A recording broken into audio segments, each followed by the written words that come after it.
everybody. Thanks so much for joining us today for When I Grow Up.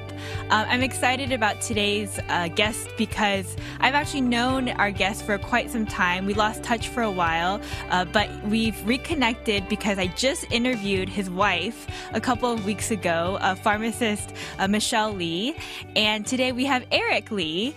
He is a account manager at a company called Nvidia. Is that right? Yep, that's right. Hey, Eric, how are you? I'm doing well. How are you doing? I'm doing great. Thank you so much for joining us today and giving us your time. Absolutely. Absolutely happy to do it.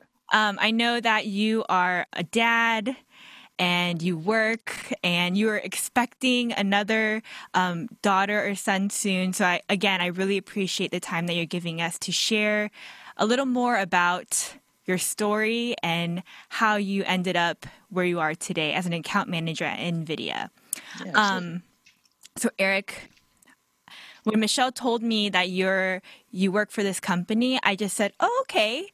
And I have to be honest. So I told my husband, David, that you work for a company called Nvidia. And I was like, "I don't know what that is, but do you?" And he said, "He works for Nvidia?" I was like, "Yeah." And then I was like, "Why?" And he's like, "Yeah, you should definitely interview him." I was like, and so to be completely honest, I'm a little bit, I have no idea about that world. So I'm about to ask you what your company does and why my husband knew about it, and why there are several other people I'm sure know about it.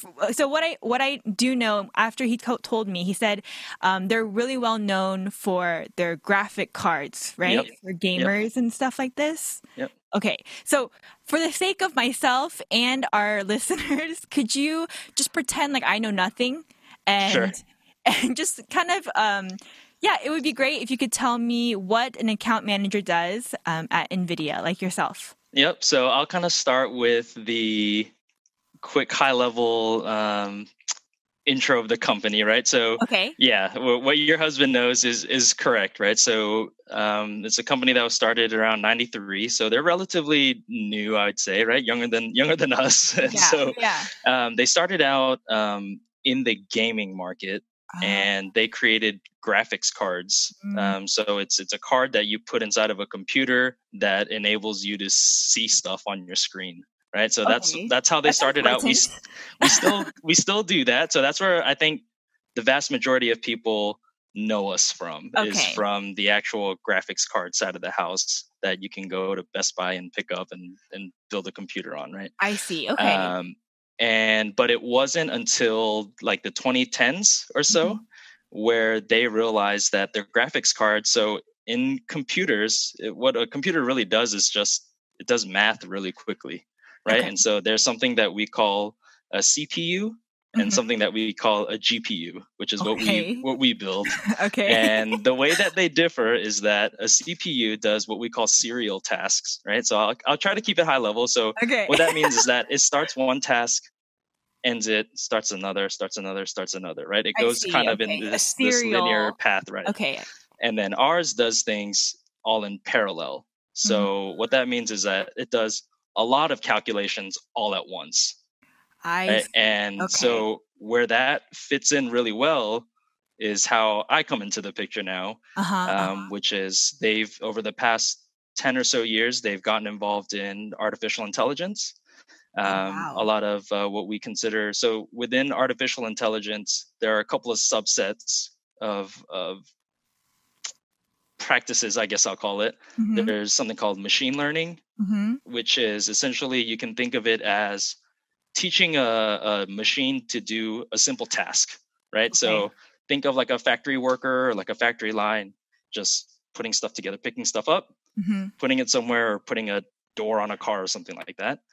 So that's machine learning. And then you have something called deep learning, which is it keeps getting better at that one task over and over again the more that it learns.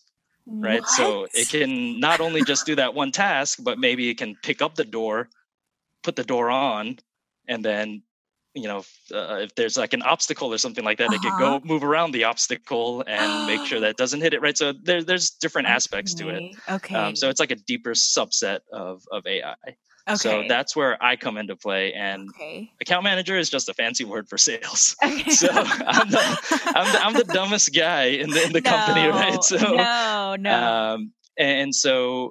yeah, that's what I do. I work with a lot of companies, particularly in the retail space. Uh-huh. So your Targets and Walmarts of the world, that leverage artificial intelligence to make their business a better, sustainable business. So you're Um, selling the parts for this artificial intelligence yep. or So the thing that we actually sell is the graphics card, uh-huh, uh-huh. that enables a company to do, all the computing for algorithms and things like that, and what we call neural Mm. networks. Um, but there's a lot behind it as well on the software side of the house that we help to enable our customers. But at the end of the day, we are a manufacturer of graphical computing cards. Holy smokes. It's So like way yeah, over my head. it's a lot to take in, especially from like a conceptual standpoint, Uh-huh, uh-huh. if you haven't ever been exposed No, none at all. I'm into not that like side a of the gamer world. or So anything either. um, Okay. but yeah, it's really interesting, and I think artificial intelligence sometimes gets a bad rap, right? A lot of people think that it's robots trying to take over the world and do Uh-huh, this and uh-huh. that and scare people, right? But it's used for things like as simple as forecasting inventory, right? So it's just Oh. taking algorithms and saying, hey, this is when toilet paper is out, for instance, Uh-huh, uh-huh. and how can we best replenish it? How can we do it in a timelier manner? Oh, And wow. it's doing it in much faster than a human can, right? So Okay. which is why they call it an artificial intelligence, because it's Mm. much faster than what you and I could do. Man, yeah, I mean, I feel like this is the future, right? This Yeah, is where we're absolutely, headed. absolutely. Definitely. So I'm curious, like, okay, well, before I get into how you got where you are and the journey you took, what does your day-to-day look like doing this job? Yeah, so I would say, like, from a literal task perspective, what Yes. I do, Uh-huh. the first thing that I do every morning is I have a cup of coffee, Uh-huh. and Necessary. I literally read the top. I have my Google News feed set to like artificial intelligence type And okay. of articles, right?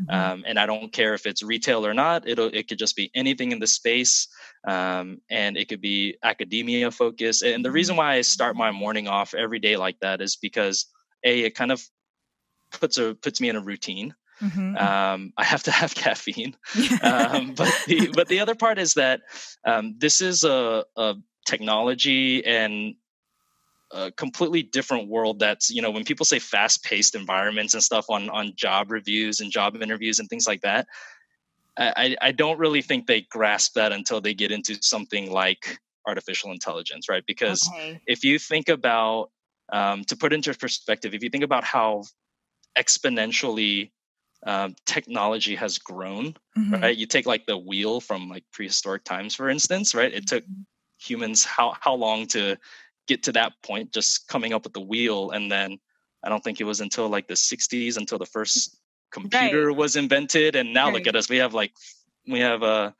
Lenovo. So coincidentally, another company that I used to work for, they purchased a company called Motorola that everybody knows. Uh-huh. Motorola used to have a Razor, right? The Uh-huh. Razor phone, but Yes. now they've made a complete flip phone with a screen, right? So it's Oh, like a yes.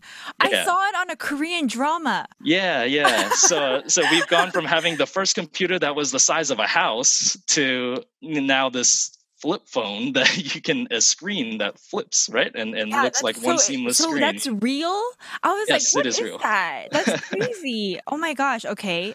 Okay, continue. So you start your day reading these articles about Yep. artificial intelligence, and so you do that for your team, but also just to keep up with the times, I guess, Absolutely. right? Yeah. Absolutely. Yeah. Because, and a lot of the people that I work with are data scientists. A lot of them are Oh. PhDs, a lot of MDs, Mhm. and it's very easy to lose credibility in this space if you don't keep up and don't know what you're talking about, right? So So like, okay. I'm just like, so in the beginning, was it like kind of intimidating? Yeah, it was. I think one thing that helped me, and we'll probably touch on it as we kind of keep talking, but um, I think one thing that really helped me is that I came into the tech industry without knowing anything about tech. So that's not my background. Really? I never built a Okay. computer for fun. I'm not a huge gamer. Like, Interesting.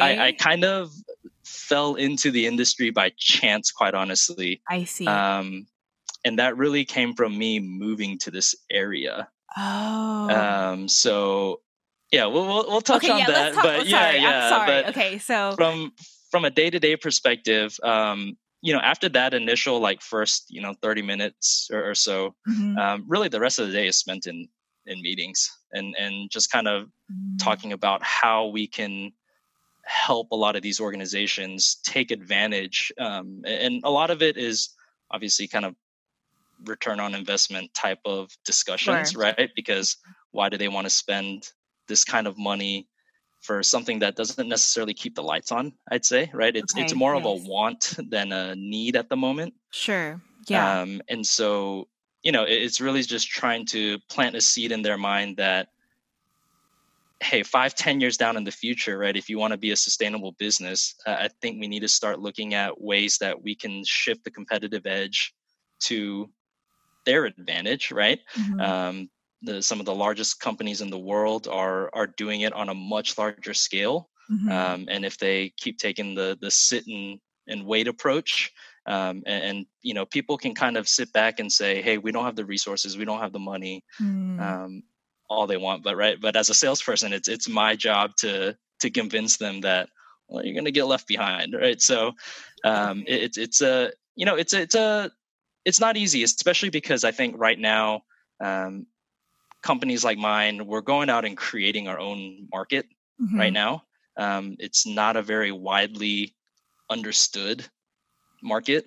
Sure. A lot of people still, for instance, a lot of Fortune 100 companies don't even have what we consider like data science practices, right? So they don't have people that are sitting there and looking at the data and manipulating the data to a point where they could really make use of it. They might have roles like analysts and stuff Okay. like that, but um, they don't get into the science of why or how something is.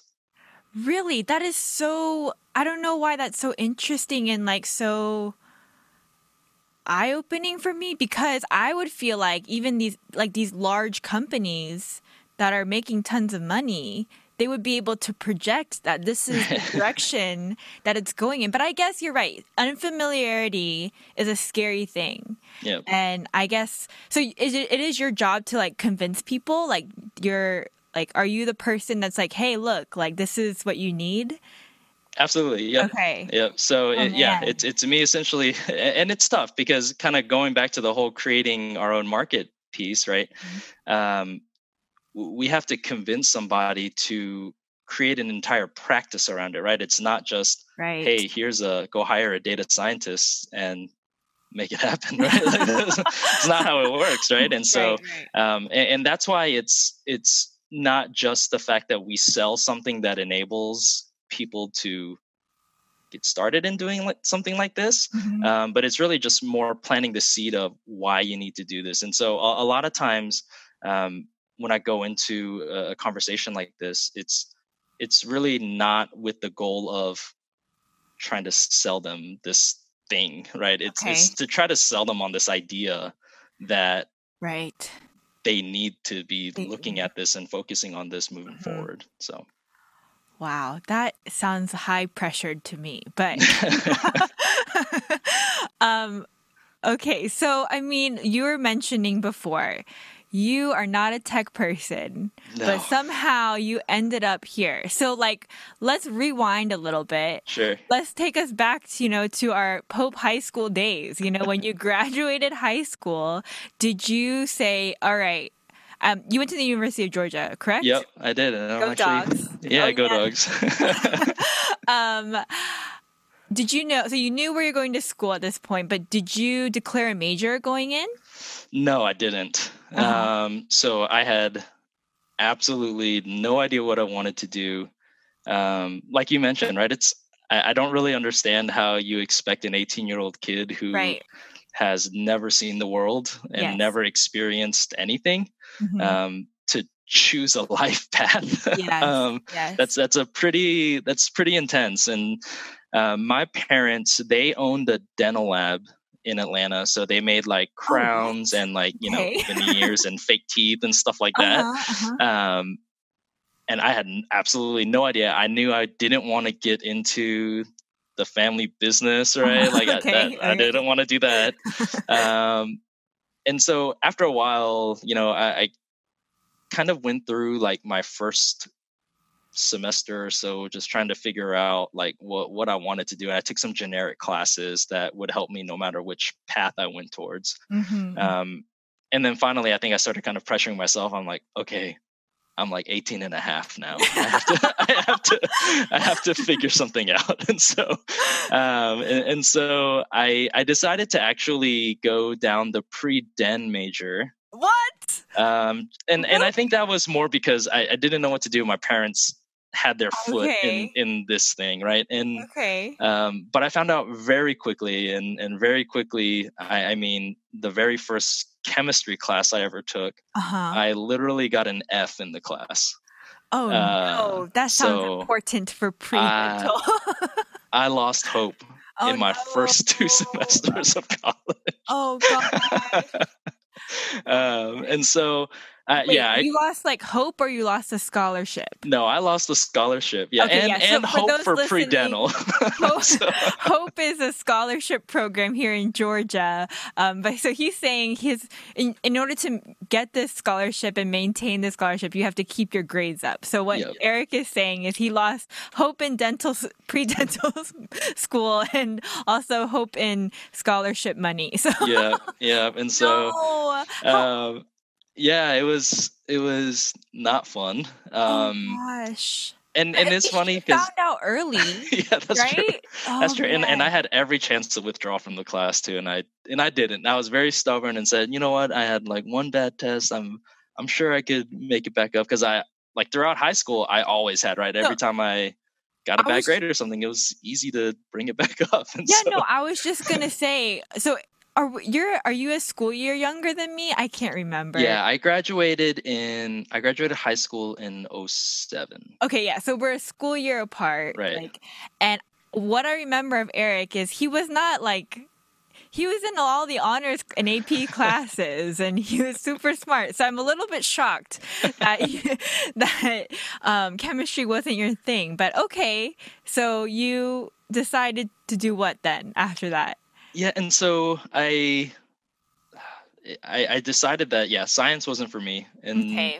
and the next I guess logical sense to in my mind was let's just go down the business path and see what happens, right? Like Okay. I didn't have any real reason or anything like that. It was econ, finance, those things I think just kind of made a little bit more sense to me. Okay. Um, Especially growing up in a house where my parents ran their own business, and I was kind of always around. I wouldn't say like accounting practices or anything like that, but I was always around just kind of being aware of where you spend your money. Sure. They were always buying supplies, the little things like that that I get introduced to, just being, in a household where they have to figure those things out. And Mm, obviously, as an English speaking child, sure. they asked me a lot of questions about, when it came to filing taxes and stuff like that. I'm like, Mm. I don't know. I've never filed taxes before. So, but just being exposed to all that, I kind of figured, okay, it makes a little bit more sense. I think it makes a little bit more real life sense for me as well. Mm. And so I went into management, which to this day, quite honestly, I'm not really sure what business management does. It was broad enough to where I think in the end it actually really helped me, because I think I got a lot of opportunities with having a relatively vague major, Okay. um, because I think, when you go down the path of an econ or a finance or something like that, I think it's easy to get pigeonholed sometimes. Uh-huh. But having said that, now that I've been in the real world for 10 years, Uh-huh. um, it's funny because we have people from all majors that I come across doing either the same jobs or a different job that has nothing to do with, like, I've seen religion majors work in the tech industry. Uh-huh. So Yeah. I don't think at the end of the day, I don't think people care that much per se. Do you have maybe maybe a tougher path? Maybe, but I think a lot of it is based on just kind of your effort, right? I'm always in the camp that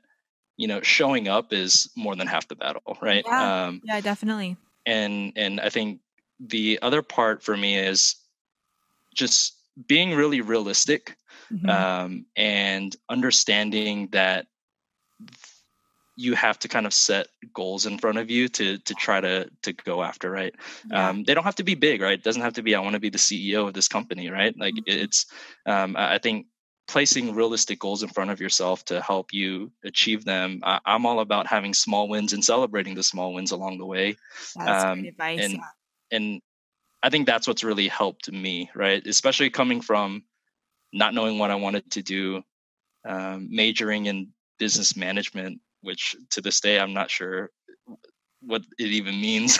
but but yeah, I ended up graduating in it. I kind of realized, like, okay, I really messed up once, and I'm also very much somebody who lives by the fail fast, right, and try not to make the same mistakes again. Okay. And Oh, that's so a new one for me, but I've never really, heard that before. That's good though. I like that. yeah. So I always I, I'm kind of one of those people that need to drink, like, I guess what they say is drink from the fire hose, right? Mm, Um, I like to take in a lot of information and try to process it in my own way, and sometimes that's just diving into it, I right? see. Hmm. And so I think I do a lot better in those types of scenarios, and which is why during that time when I failed my first science class, I was kind of in like this chaotic, hectic world where I was like, oh no, what do I do Right, now? right. And that's when I think I started really taking school a little bit more seriously. It was kind of a wake up call, and luckily for me, it was very early on in Yeah, my college career. yeah, And so yeah, it's yeah, now I'm here in an industry that I never thought I would ever ever yeah. be in. So I'm curious. So you graduate with this business management degree Hmm. from UGA, and um, so I myself, post graduation, went through this kind of limbo because it's like, now what do you do? Yeah. And so I'm curious, like, for you, when you graduated, I guess the job hunt began, Hmm. right? What did that look like for you? Yeah. So during college, I actually had a few internships. Oh, perfect. At Okay. one point in time, I thought I wanted to get into what we call search engine optimization, right? So it's a lot of like how people use Google, for instance, and what shows up on the first Oh, couple of pages of Google when they're doing search. Now, obviously, search is way different today than what it was, you know, however 10, long 12 ago. years ago. Oh Yeah. gosh. Oh, that's Um, like so. I can't believe we're that old. But anyways. but I thought I wanted to go down that path and work for like an agency, whether it's like a creative agency or like an ad agency or something like that, and Okay. and help out with that. Um, but after doing it, I wasn't a huge fan, I guess. I even sold books door to door in What? Indiana for a summer in college. Really? Yeah, that was an experience. It actually is like the experience that um, taught me most about myself, I'd Mm, say, because I was probably working close to 70, 80 hours a week. what? Yeah, we worked 6 days a week essentially. Yeah, knock on doors in the middle of nowhere, Indiana. What kind of And books were you selling? So the company actually started out selling. It's like one of those. Have you ever heard of like Cutco knives and like the Yes, Kirby vacuum yes, sellers, yes. right? Like I they know literally, Cutco. yeah. So it's like that, but it's for like educational books, like SAT prep books.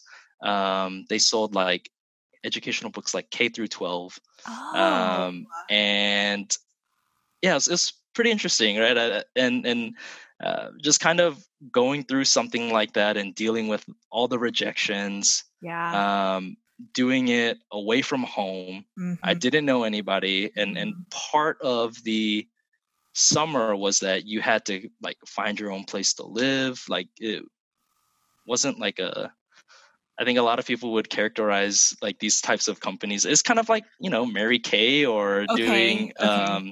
what Rodan and Fields, right? Yes, yes, yes. And so it was a really good learning experience, just kind of, I think, seeing the ins and outs of like true salesmanship, right?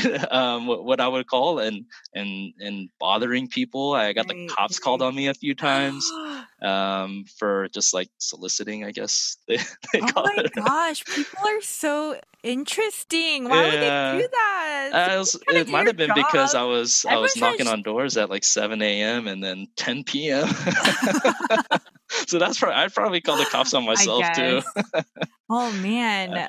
So you But I learned did a lot that, about yeah. yourself during this time. Yeah, absolutely. I mean, Okay. to go to, yeah, like I said, like go I had never been to Indiana. I don't plan on going back, but living there for 3-4 months, um, talking to people that come from a way different walk of life than me.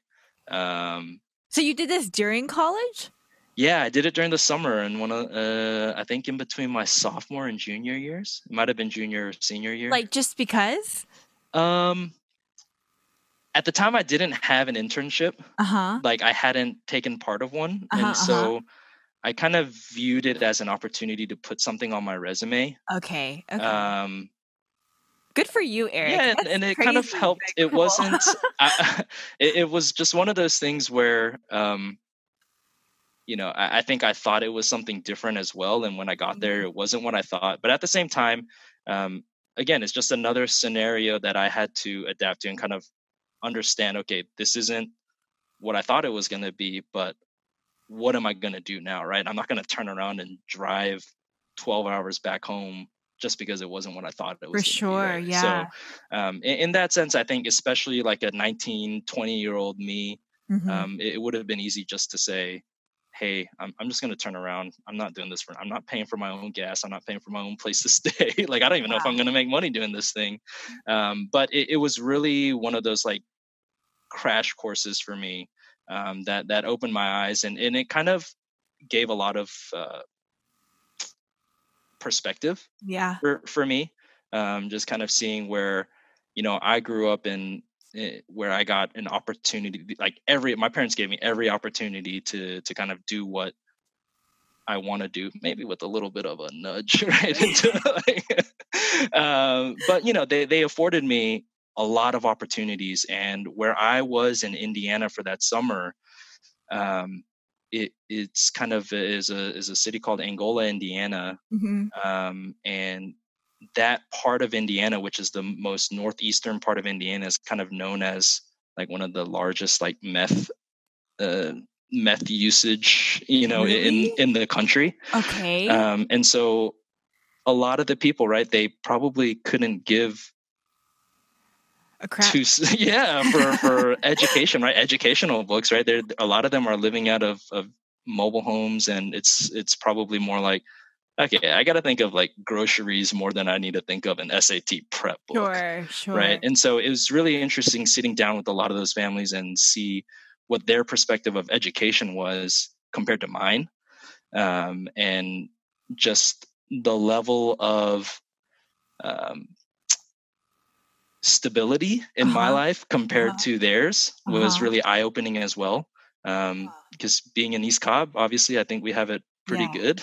You have But it more than good. yeah, exactly. And but kind of interacting with people in an area where maybe they're not quite sure where their next meal is going to come from was really eye opening for me. Yeah. And I think it taught me like a lot of empathy and compassion to a certain extent, right? And so I'm really glad I did it. And I know a few other people who have actually done it. And it's really interesting getting their take because I think a lot of us have similar takes, but we're just kind of like, man, that was a crazy 3-4 months of my life Oh that my I don't think I'll goodness. ever forget. So, fun's maybe not the right word, but a good learning experience for sure. That's awesome. So you did that in college, and then Yep. you had some other internships. Yep. And I had a couple of internships in search engine stuff, and Okay. then I actually got a job offer before I graduated. So I was pretty um, adamant about wanting to find a job before I graduated. Oh, wow. Um, and I literally got the call when I was on winter break. I was in LA visiting my family, Uh-huh. and um, yeah, they asked me if I could when I was getting back, and I started literally the very next day as soon as I got back from my winter break trip.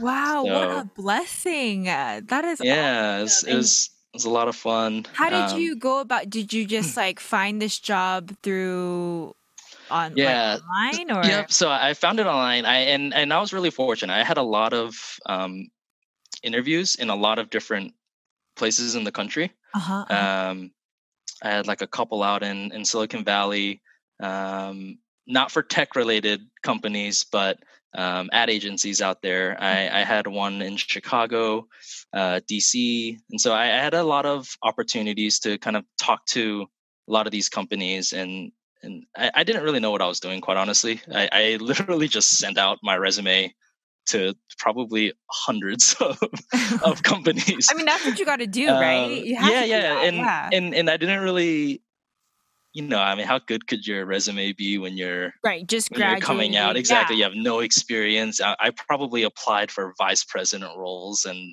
I had no idea what I was doing, and so, but I was really lucky, and I decided to kind of, I weighed my options, and I decided to stay in Georgia initially. Mm. I figured, hey, I like living with my parents isn't too bad, right? We'll see how long Yeah. it can last. I haven't been with them for the past like 4.5 years, so I'm sure they love it, right? Transition. And part of me wanted to like go teach English in Korea or something like that for a Mm. year and come back, have fun and come back. But um, I don't know. I'm very much a realist, and I wanted to. Um, I kind of freaked myself out when people who came back from Korea would tell me like, "Hey, they asked me in my interview, why did I go to Korea for a year and instead of like Ah. finding a job that I, want to actually pursue and stuff like that." And in my head, I was like, "Oh my God, that's a good question. I don't know. I wouldn't know how to answer that." And so, I just decided to go straight into the real world as soon as I got done. And yeah, it was for a company that's in the print and graphics industry.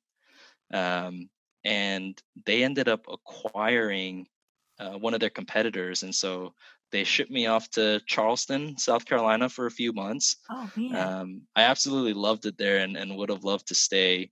um, but they, from there, they didn't need me after I did kind of some of the transitioning Okay. from the old company to our company.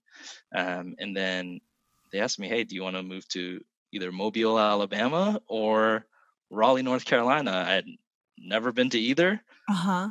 I didn't think I wanted to go to Alabama, I was so gonna say, I I think figured, North Carolina might have been a better choice. yeah. So that's how I ended up here, and Okay. now I've been here 8 years. Wow. Yeah. But so from that company that after you graduated, how long did you work for them? I was there for about 2.5 years. Okay. Yeah. And then after that, you went And to then Nvidia or no? No, you went no, somewhere else. so once I moved up here, I started meeting some people, and I didn't.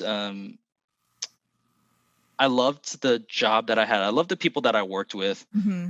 but in the back of my mind, I kind of felt, whether it's whether it's like some sort of arrogant mentality or what, I kind of felt like, okay, nobody knows what the heck Grimco is, right? Like that's not like I this is not like what like the company that I expected to be working for out of college. And realistically speaking, I quite honestly, based on my grades, I don't I don't know that I should have really gotten any job, quite honestly. But No. when I moved up here, I actually never realized that it was a huge tech hub. And I always just Like thought North of Silicon Carolina Valley. is? So this area particularly, what we call Research Triangle Park, it's essentially Chapel Hill, Durham, and Raleigh. So we call it the Triangle. But because there's a lot of talent here, right? There's Duke, UNC Chapel Hill, and NC State. So you have three big time universities, two of which, UNC and Duke, probably rank in the top 10 every year. Yeah, definitely. They're right here, and so they have a lot of good young professionals to tap from. And one of my friends that I met up here, he said, hey, why don't you try looking at some of these tech companies? And I was like, all right, I don't really know what that means, but sure. And I interviewed at IBM. So their first ever location outside of their main campus in New York was actually right here in North Carolina. Oh, I didn't know. That's so cool. And so they have like this whole section of town, which is like just, their buildings, and everything's gated off and stuff like that. And so I luckily heard back from them when I applied. In my interview, whether it was smart or not, I guess, it's hard to say because I got the job, but I told them I didn't know anything about really what they did. I did some, I did some research, and I had applied to so many different jobs. Like I couldn't even really remember like what I was applying for or interviewing for. And, I think part of what they saw in me, or what I hoped they saw in me, was just somebody who had a lot of drive, somebody that was committed to a company. Especially at that time, I had moved twice for this company that I was with, and moved away from my family, all my friends. Right, I literally knew I knew maybe one person here in North Carolina, and when I originally moved here. And so, what I hope they saw in me was that somebody who was committed to, doing what they could for a company, right? Yeah, that's really important. Yeah, and so I somehow got the job, and Lenovo, how they kind of came into the picture is they ended up acquiring my division that I got the job with at IBM. And so pretty soon after, like 3 or 4 months after, I moved over to Lenovo, and I was there for almost 5 years. Wow. And were you doing similar things as you're doing at Nvidia, or a little bit different? They kind of overlap, because at both companies I was doing things that involve like the data center. But when I was at Lenovo, I was really given a lot of opportunities. Part of it was that they were running really lean, right? And so I kind of would poke and prod at my bosses, along the way. After a year or so, I'd say, hey, I've done this, I kind of want to try this. Would you guys be open to me, trying it? Or I'll take on 2 jobs at once. I don't care what you pay me. Just I want to just try it, right? Because I was new to the industry. I didn't know a single thing about tech, especially the data center. I barely even know, at that time, I barely even knew what went inside my laptop, and let alone work with servers and things like that. And I was very fortunate to have really good bosses along the way that gave me those opportunities and put me in a spot to, give me those chances. And I feel very like indebted to them because they gave me those opportunities, right? Because I don't know, had I been elsewhere, that I would have gotten those same opportunities. And so, part of it is, I think I got kind of lucky. I don't know if I'd call it that because okay, keep going. And part of it is that I did have a particular drive in me, right? To want to try and see other parts of the business that I maybe wouldn't have gotten to see And so I'm glad I asked, right? Definitely. I'm glad I kind of stepped out of my comfort zone. At the time, I didn't even like know whether or not that was like you get into corporate America and you kind of talk about politics a lot, like office politics. And so I didn't even think twice about like asking him. I'm like, yeah, here's my boss. Why can't I ask him to help advance my career? But now that I've been in the real world for a little bit, yeah, some people are a little touchy on that sometimes, but they're just old school. Yeah, exactly. I maybe shouldn't say things like that here on the podcast, but it is what it is. So, yeah. But you said it was luck, Eric, but I'm listening to your story, and for me, there is a common denominator from the beginning, and it is just you're right, your personal drive towards just wanting to learn, it seems like, and just get better at your craft, like whatever it is. Like, it doesn't matter what's in front of you, it seems. You just kind of have a self-motivation to do better and want to know more. Does that kind of characterize who you are, you feel like? Because I think so. Because and it's funny because when I first got the job at IBM, the first thing I did was order like these textbooks because I didn't understand like what I was getting into. Right. So I literally went online and looked up, a couple of For Dummies books on server. So there's like these, I don't know, 800-page like books. And I literally spent all my lunch breaks outside of work, like reading it because I didn't understand what we call like PC or server architecture, right? Like I didn't know how things interacted with each other inside of a computer. I just knew that like I could use it to go online, right? Like and watch YouTube videos. And so, but luckily, and I got to do a lot of different jobs. Everything from sales to right before I left Lenovo, I actually managed our entire portfolio for North America for what we call our channel business. So we have in the world of like IT sales, we work through a community of resellers, right? Okay. So like Lenovo sometimes, for instance, could sell direct to a customer. Usually it's your top like Fortune, however many customers, right? Like it's the really big guys. But more often than not, we sell through a bunch of resellers, right? Like these shops that do a lot of the integration and things like that for data centers. We sell through them. And so I managed our portfolio for US, Canada, and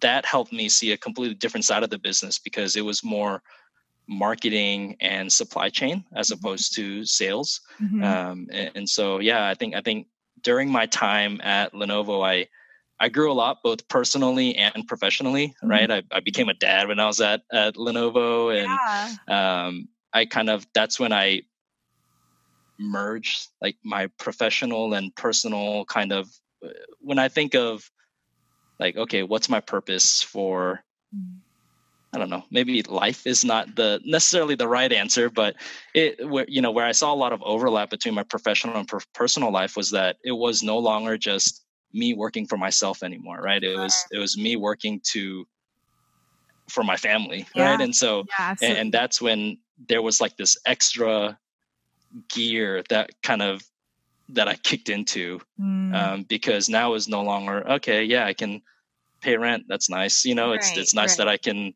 buy a car or something. It's nice that I could, buy groceries this week. And so, but then it becomes, I feel that I have an obligation to my family now, right? And so I really need to be putting forth my best foot every day. And sometimes it sounds kind of cheesy, kind of cliche, just putting it in those terms. But that's really how I did kind of view work now. It wasn't just working for work. It was like working for Michelle and Camden and I guess the dog too.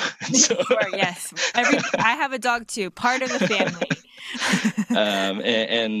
And so, it was a great opportunity. I was there for almost 5 years, and then I ended up at Nvidia. I actually knew some people that I had worked with, and Nvidia is kind of they're one of those companies that I think are on the bleeding edge. and I wanted to go work for a company that was kind of a leader in what they do.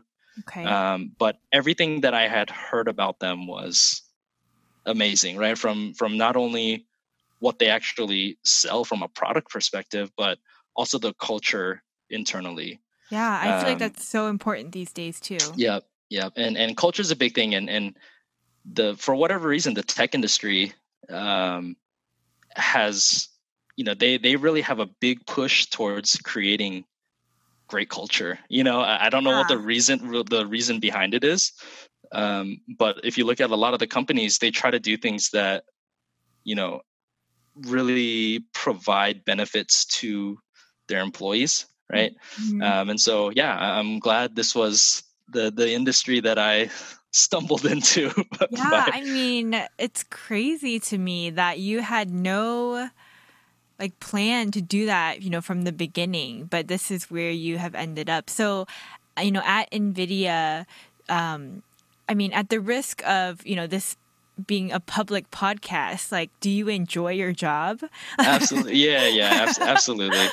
And again, for me, culture was kind of one of those things that okay, it's a nice to have kind of thing. That's what I always thought of it. I think until I got into a company that really has great culture. Okay, right? So can you give me an example of this great culture that you're talking about? Yeah, absolutely. So for instance, the whole COVID-19 thing that we're all a part of right now, right? Yes. So one thing, our company is a very flat organization. So what I mean by that is that there's not this hierarchy of layers of middle management and stuff like that, right? There's our CEO will respond back to our emails. We're like a 15 to 18,000 employee company, right?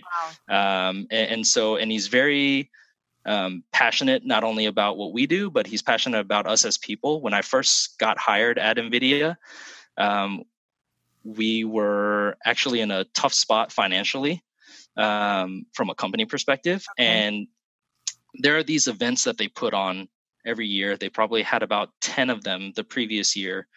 And instead of laying people off, for instance, right, their first decision was just to completely cut those events, right? And his message to us, right, he sent an email out to us saying that, when he hired all of us, right, he made a commitment to our families, and it's not to let go of you guys, right? And then during this whole COVID-19 thing, he actually, the company actually decided to bump up the speed to our yearly raises. So now they're happening 6 months in advance.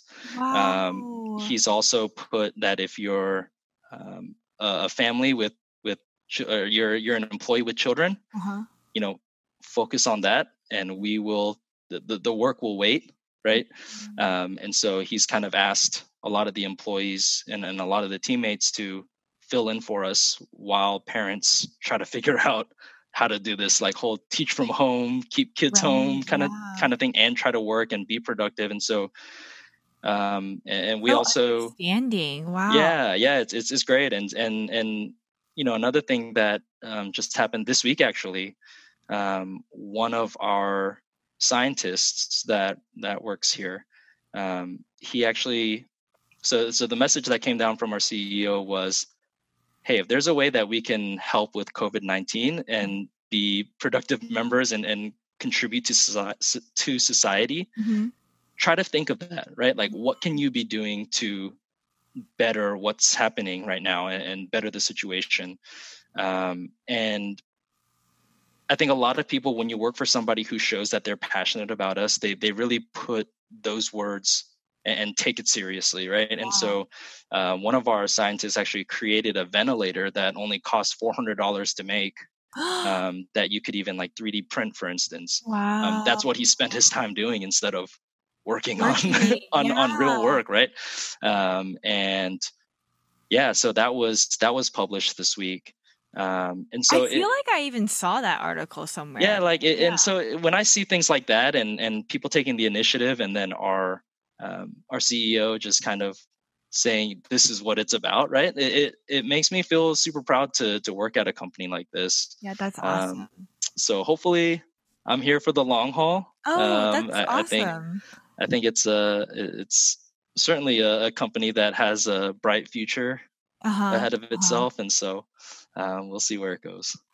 I mean, so would you feel like the culture aspect of this company and the where you are at right now, like, would you say that's what you love most about your job currently? Or I'm sure there's so many things. Yeah, I think that's A I'll big call it part? 1A and 1B, right? Okay. So 1A is certainly the culture. Mhm. The I do have a really good work life balance, for instance. The other part is I think the work itself. Mhm. Just being able to engage in conversations that are very uh, almost like mind blowing to me, right? Things that I wouldn't think would be capable until like 50, 60 years down the line, Yeah. and people are doing it today. Yeah. um, we get into a lot of discussions about like autonomous driving, right? Tesla uses our GPUs for their cars, right? And Oh, so cool. I know it's Tesla. yeah, exactly, right? So I think it's because it's kind of the bleeding edge as far as technology is concerned. Yeah. I think it's really cool and really fun working for a company that's a leader in this space, and being able to see what's like possible Mhm. out there. I mean, these people are way smarter than I am, the ones who are actually figuring this stuff out. Mhm. But it's awesome just being able to listen in on, you know, what kind of problems they're trying to solve. And I'm sitting there thinking, "Dude, there's no way." There's no Right. way. Right. Yeah. But people have already done it, right? And so Oh, so it's crazy. yeah, it's So really fun crazy. just kind of being a part of that. And because I think it's something that a lot of people, myself included, can't even begin to wrap their minds around. People Sure. are really smart, Yes. really, really smart. Man, what a privilege it is to like witness all this stuff too from where you're sitting. Hmm. Um, you've had all these jobs like IBM, that went to Lenovo, and then now where you're at now. But without really wanting to be there in the first place, but just kind of things happened and you went for it. Like you said, you made goals and you just did it, right? But I'm also curious, Eric, like since you didn't have the prior experience and you had to read all these books, to know what's going on, like you said your interview too, right? You mentioned you're not even sure why they hired you, but do you think that's like it was your drive that got you where you are, or do you get what I'm asking you? I'm trying to Yeah, ask yeah. I like think I what think for was the me, factor, like yeah. I mean, I guess I'll never know 100%, right? But I think the biggest thing for me is that I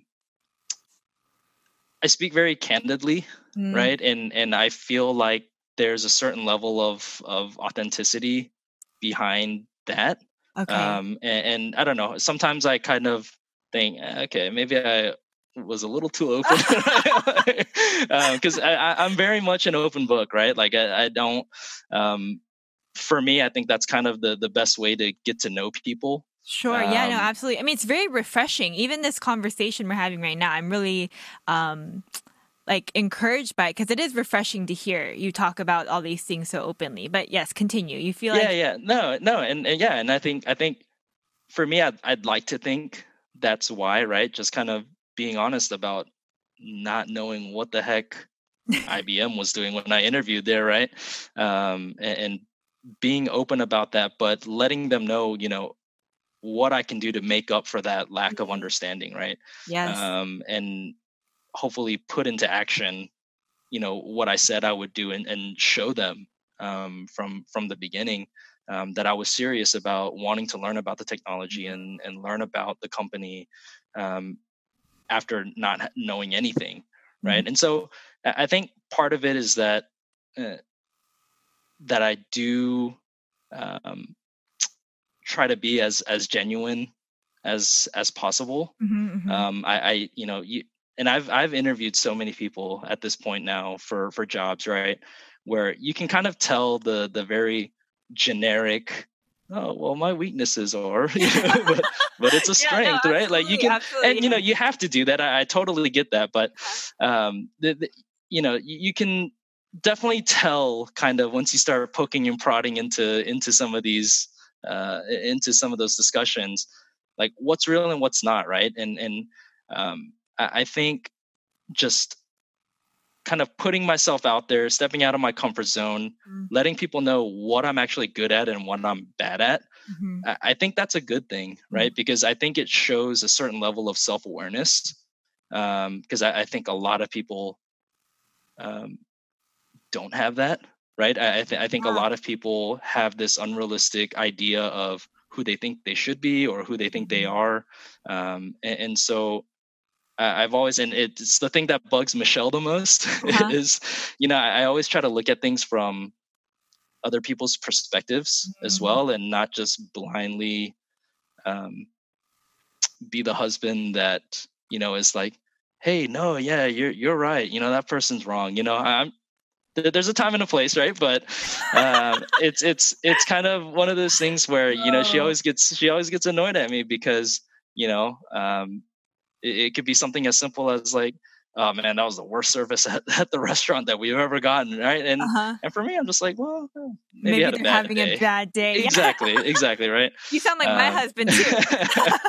and so I'm always giving people um, benefit of the doubt, right? Because I don't Mhm, really know what's happening, right? So I think as long as I'm kind of um, putting out what I think is my best self, letting people know what flaws that I have or mhm, think that I have, mhm, at least it kind of gives them an understanding of where I'm coming from to a certain extent, and hopefully it allows them to kind of see like, okay, he's an honest person, he's a genuine person.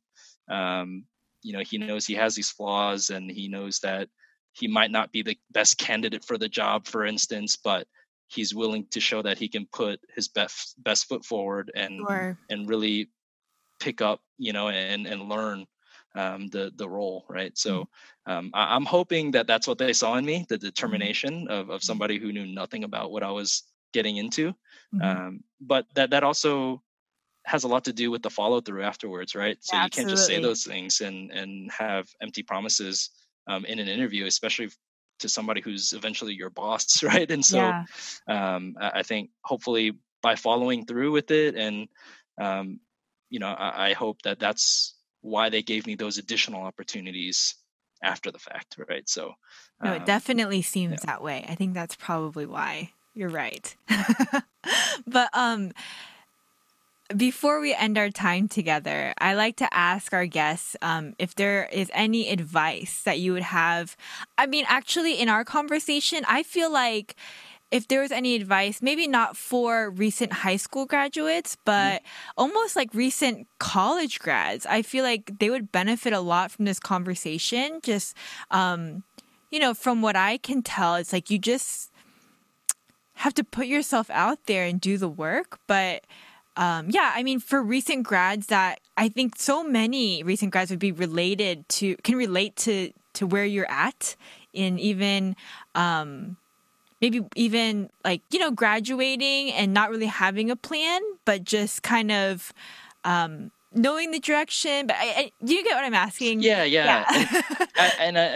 I think for me, the thing that's really worked out for me is even when I was in a situation that I didn't necessarily want to be in, you Hmm. know, it Like was still, Indiana. yeah, exactly, right. In Indiana, it was still about me doing the best job that I could with the circumstances that I'm put in, right? Or the set of circumstances that I'm given, right? Trust me, like one thing for me is, especially as I get older and I become like I'm a dad now, right? Mhm. Um, I think a lot about my parents and kind of the process that they went through to get to where they are today, um, as immigrants moving to Georgia of Yeah. all places, right? Um, that's tough, right? Like that is hard coming to the States with little to no money and carving out a life for yourself, let alone your family, Mhm. raising two kids.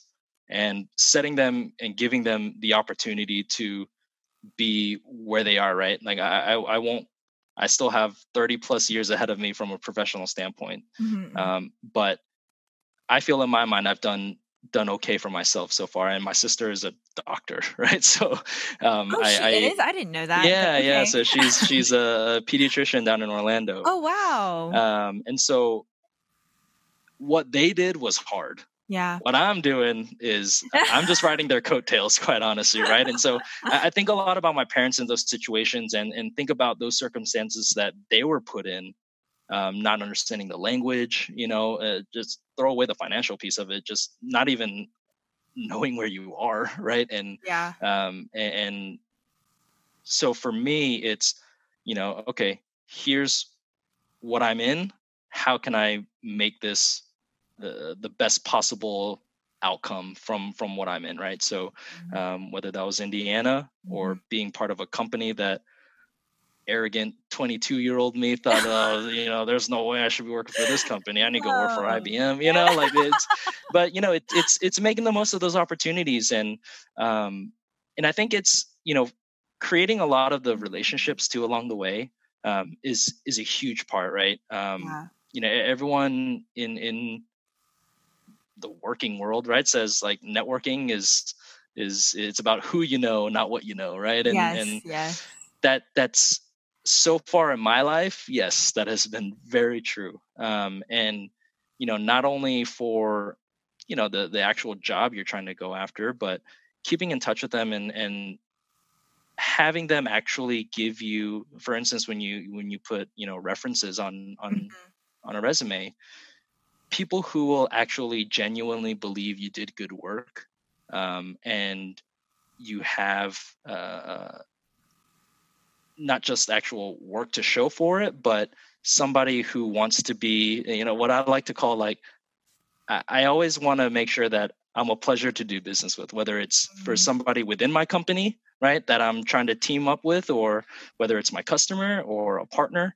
I always want to make sure that I am uh, a pleasure to do business with, right? And Yeah, I so love that. I love that. and so for me, I think it's just take your circumstances and make the best of it. It sounds it's seriously very cliche, but if you sit there and mope about it or something like that, right? I think we all know what's going to happen at the end of the day, right? You're going to look for something else, or you're going to be forced to look for something else. Right, And so right. I think just kind of putting your best foot forward, no matter what you're doing, Mhm. is honestly the best advice that I could give. I mean, yeah, you're right. Maybe it does sound cliche, but if people aren't doing that, then, like you said, you're in a worse position than you are. So I think what you just said is extremely sound advice. And I love that. That's really great. And, I have one more question Yeah, yeah, before yeah. we end.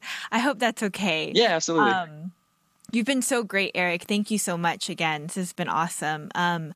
You know, where you're working now as an account manager, right? Is that what we said? Yep. Account manager, yes. I'm curious to say you knew like this is where you wanted to be. Okay? Like would you have studied something different in college? Yes. Oh, what would you have studied? So I guess there's a yes and a no. I'm kind There's of a so surprised actually. so there's a no, in the sense that um, I think, because, for instance, my management major was so vague that it helped me kind of turn it into what I wanted it to be, right? Like Mhm. there wasn't like this box that Yeah. I felt like I was put in. Okay. Um, but yes, in the sense that I think moving forward, um, especially seeing what I do today and the people that I work with today, data science is a pretty is a pretty Mm, relatively new thing. I've never heard of that Yeah, before. it's a relatively new major, but it's a lot of mathematics. It's a lot of statistics, Oh, okay. and I do believe that's kind of going to be a big part of the future. It's I think a lot of these first jobs that people have outside of college, right, or whether it's like working in the fast food industry or something like that, um, I kind of do think those will be replaced to a certain extent. And so a lot of those things that, simple, um, kind of mindless tasks, right? Mhm. That I think I would kind of call it. Um, I think those will kind of start going away, and I think a lot of people will start looking at things like data science, Mhm. and statistics, for instance, um, to really start helping people create like sustainable companies. Mhm. And I think that's going to be a big part of what people are going to be doing on a much much larger scale moving forward. And so Wow. I Okay. think I think we've just kind of scratched the surface right now. Um, but I think moving forward, yeah, a lot of people are going to be like coding, programming. I mean, I send Camden to a daycare right now Uh-huh. that they teach the basics of coding. What? Yeah, in his class, right? It's really the conceptual piece of it. It's not like they're sitting there Sure, typing sure. Yeah, in yeah, front of a yeah. computer, but Yeah. it's the conceptual idea of coding and programming. Mm, And you see a lot of STEAM, STEM, right? yes, yes. Like everything's one of those Everything is things, right? like, Whether it's a toy or your school or activities. And so I definitely think, going towards one of those like sciences or maths is something that I couldn't do back then. I think I would be a little bit more serious about it today, just right. kind of looking back, right? Okay. And if I could, um, kind of go back and make those decisions today, Yeah, yeah. I So probably would data pick those. science is what you called it? Yeah, data science. Yeah. Never heard of that. But that's where we're headed, folks. That's where we're going. All right. Thank you again, Eric, for joining us. I hope you guys enjoyed listening to this conversation with Eric. If you guys have any other questions or just want to know more information, just make sure you contact me and maybe I can get that question to Eric and he can help us out. Yeah, absolutely. Thank you again. Until next time, guys. Bye.